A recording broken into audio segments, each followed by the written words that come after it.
The Terminator and The Matrix are two science fiction franchises that have changed the entire sci-fi history of cinema. Up until now, we always looked at these two franchises as separate entities, right? But what if I were to tell you that there's a theory that ties not only The Matrix and Terminator franchises together, but also points out the heavy-handed Christian imagery that may or may not be hidden in them? Sounds pretty dope, right? Well, let me tell you all about it. But before we begin our theory analysis, we have a very small request. If you like our content, please support us by subscribing to our channel. This is a small click for you, but for us it means a lot. Thank you. Let's begin. A brief look at the two masterpieces. So first of all, we have the Terminator series. This franchise started off with James Cameron's 1984 film. The film shows us a glimpse at this bleak future where this AI known as Skynet becomes aware. And the first thing it evidently wants to do is kill off all the people because humanity is the biggest threat. It starts off a nuclear war to assert its dominance, and most of the human civilization gets wiped out. The ones who survive, led by John Connor, create a resistance and start fighting against the Skynet and its minions. One of the most memorable aspects of the Terminator film is time travel. In the first film, we learn that Skynet decided to send a Terminator, the infamous T-800, back in time to kill off Sarah Connor, John Connor's mother, to prevent John from ever being born. So hearing that, John sends his closest man, Kyle Reese, back in time to protect his mother and him by proxy. Now, as the time travel theory works, you can imagine that this back and forth struggle between the Terminator and the human operatives gives rise to several timelines. Keep that little tidbit in mind. We'll come back to that. Next, we have The Matrix, released in 1999.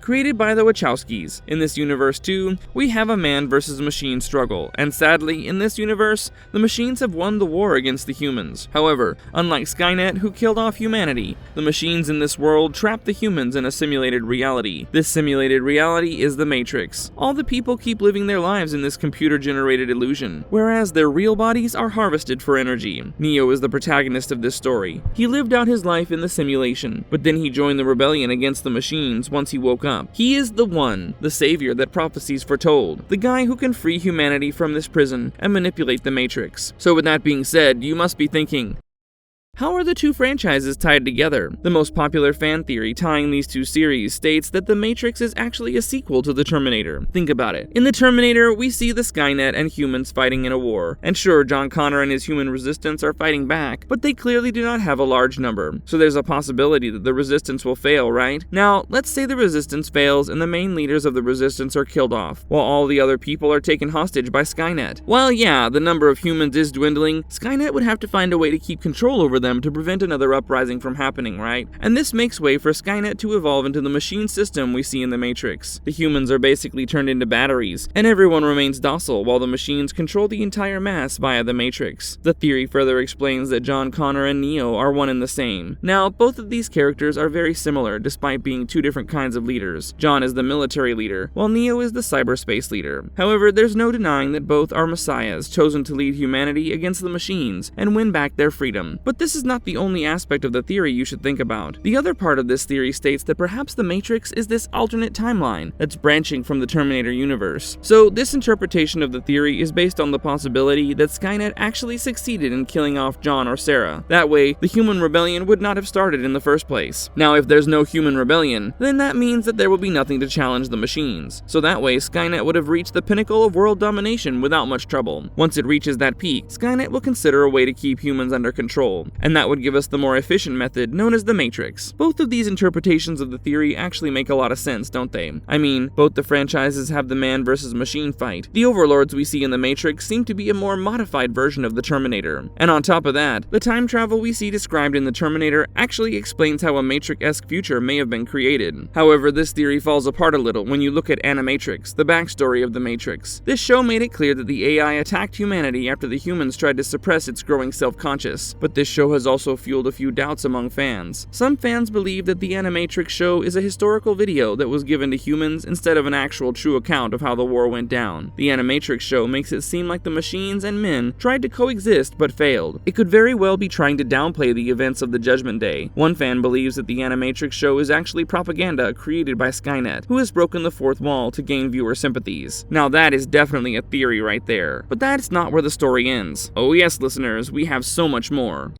Entered the unexpected contender, Sophia Stewart. Sophia Stewart, a writer, came forward, stating that her book, The Third Eye, that she once wrote based on her faith, is actually the source of both of these franchises. The manuscript of the book was written in 1981, so technically The Terminator and The Matrix would inevitably be marked as stolen work or plagiarized work if the connection between the book and the films were established and confirmed. According to Stewart, her book can be divided into 3 parts: the past, present, and the future. The Terminator follows the past of the book and moves toward the future. The Matrix, on the other hand, started off from the future and was moving backwards toward the past. Both of these franchises were spread over her epic book, and Stewart was ready to go to court based on this. In 2014, she brought her claims to court, but she didn't win the case. However, this court hearing cemented how her book does give a better idea of the more profound spiritual message explored in both franchises. According to Stewart, in the Armstrong-Williams show, 5 years later, she believes that the man versus machine war that her book looks into is actually the battle between God's children and man's children. That is, technology. John Connor, the Messiah of the Terminator, who will become Neo, is actually Jesus Christ. So in a way, these 2 franchises are focusing on the second coming of Jesus Christ. Stewart also explains John's conception in a biblical way. We know that Kyle Reese came from the future and impregnated Sarah, but is it even real? Because most people don't believe Sarah. So would that not make this pregnancy kind of like an immaculate one? Which refers to the biblical references that Stewart mentioned in her interviews. Sophia Stewart's words kinda shifted the earth beneath my feet, I won't lie. It feels like it makes all the sense in the world, even though I don't want it to.